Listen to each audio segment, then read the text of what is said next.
Speaker, I thank you. The Speaker, I beg that you allow I make occasional references to some notes under 90 paragraph 2, which gives you that power, Mr. Speaker. You're granted. Thank you, Mr. Speaker. The Speaker, I want to make a disclaimer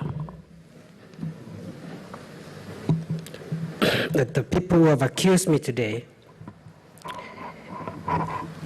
may it be known, is not the President of Kenya.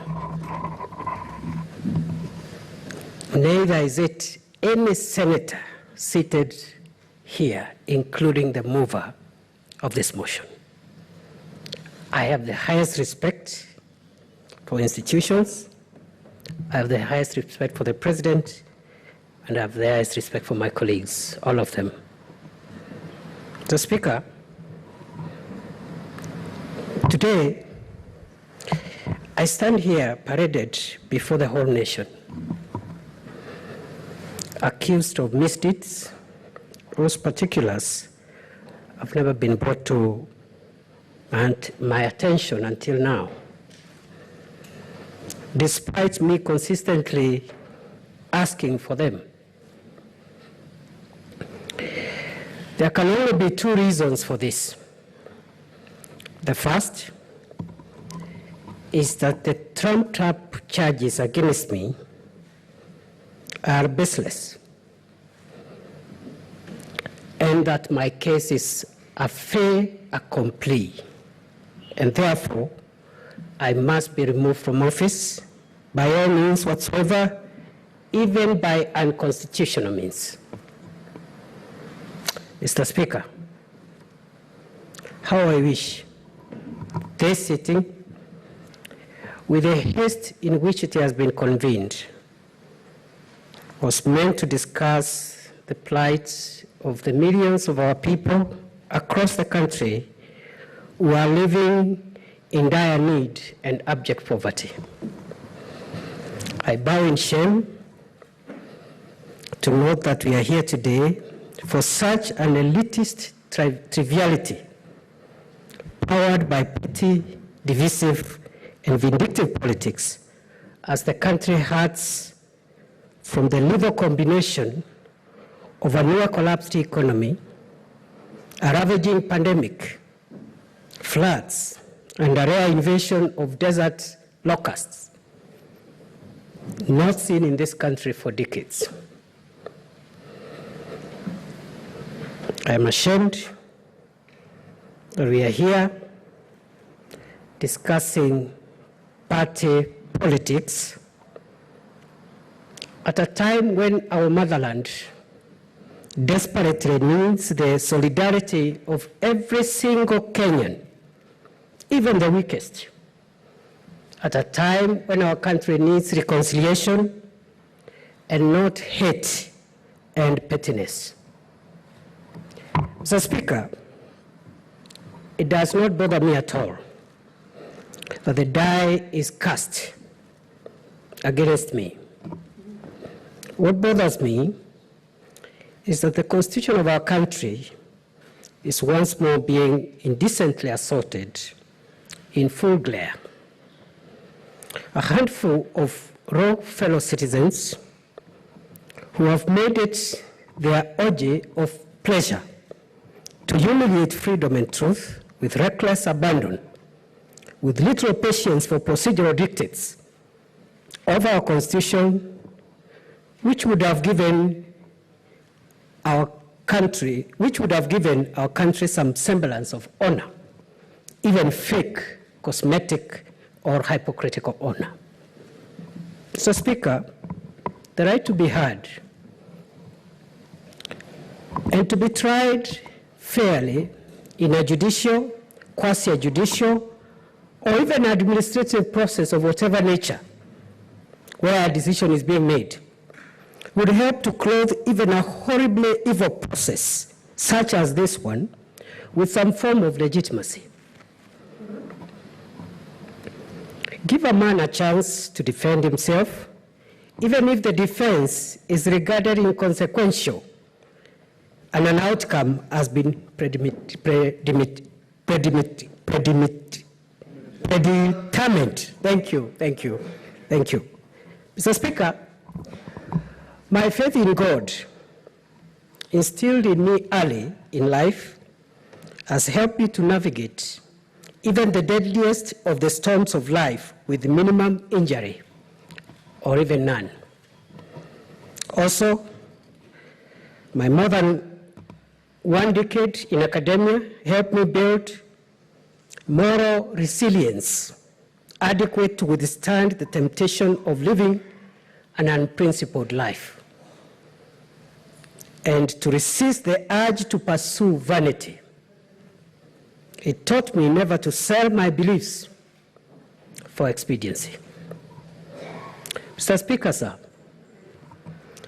His Excellency President Uhuru Kenyatta, whom I am accused today of having disrespected, should know that I have always and will forever respect him. I hold him in the highest esteem and veneration as the leader of our country and the symbol of the unity of our nation.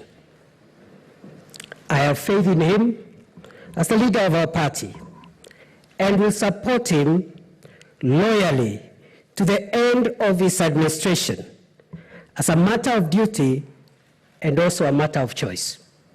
I wish him all the best, him and his administration, for the remainder of his term. I believe beyond peradventure that the president of our country is not linked in any way whatsoever to this or with this injustice. Mr. Speaker, in my previous responsibility as Senate Majority Leader, I did my best to push government business in this House and to defend the President and his administration whenever they came under political attack. Subsequently, the Jubilee Party, with full blessings of President Kenyatta, nominated me to run for the post of Deputy Speaker of this House, to which I was elected, and I'm grateful. To assist you, Mr. Speaker, as your deputy, in the non-partisan role of being an impartial umpire on disputes brought before this House. In that role, Mr. Speaker, I have tried my best not only to be fair, but also to appear to be fair. If I have made any errors, to err is human.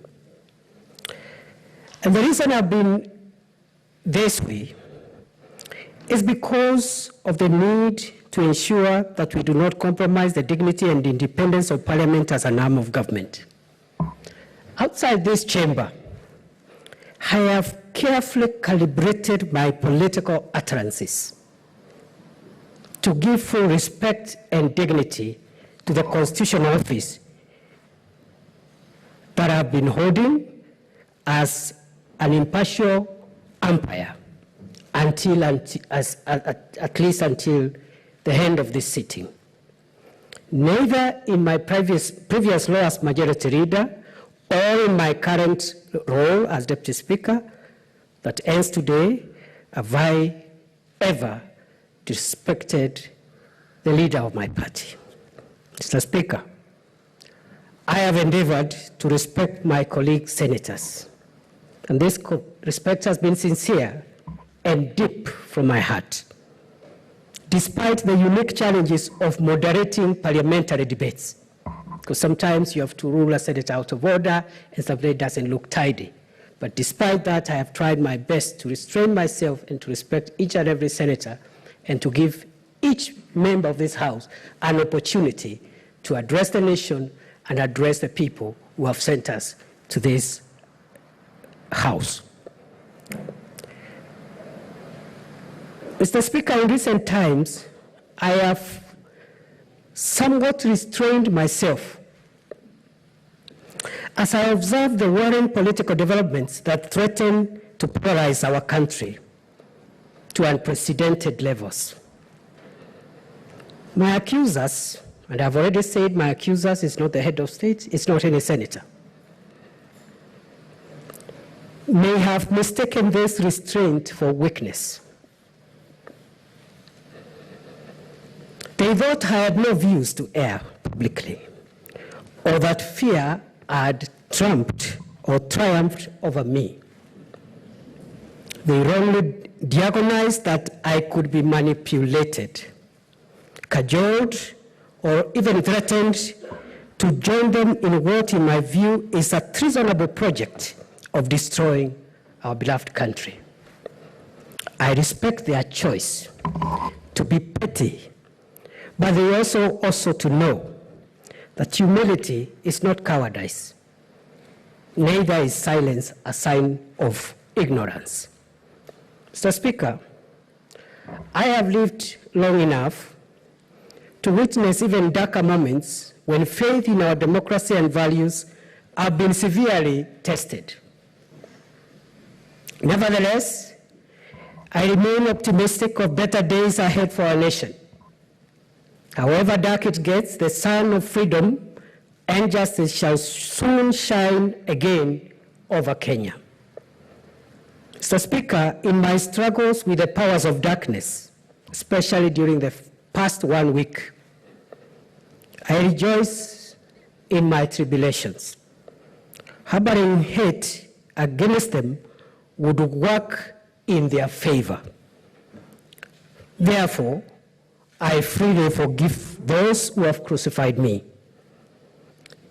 If I don't forgive them, they will have succeeded in pulling me down into their dirty underground moral dungeon from where they cook their hopeless schemes. I am reminded of the wisdom of Martin Luther King Jr., never to succumb to the temptation of bitterness. And therefore, as a sign of strength, I forgive them without conditions. Mr. Speaker, however, let them know, wherever they are, that victory over darkness comes to the victims, Mr. Speaker, let them know, wherever they are, that victory over darkness comes to the victors in installments. But punishment for perpetuating the works of darkness is meted out on the conspirators in one lump sum. Those who scheme and connive to carry out wickedness should know that a lie cannot last long. As Mahatma Gandhi stated, I shall not let anyone walk through my mind with their dirty feet, and nobody can hurt me without my permission. I will forever be grateful to the tremendous outpouring of support that I have received from family, friends, fellow elected leaders, colleagues, senators from both sides of the House, staff, my constituents from Tharaka Nithi County, and thousands of Kenyans of goodwill from across our beloved country. It took darkness for me, Mr. Speaker, to see the galaxy of stars strewn all over our nation who detest and abhor injustice. This has given me great hope that our nation shall rise again. Indeed, there is hope for Kenya. Those who think that I have made a mistake must understand that freedom includes the freedom to make mistakes. Today, Mr. Speaker, we must decide whether we will live in fear or we will live in freedom. I thank you. God bless Kenya. God bless the Senate. Thank you.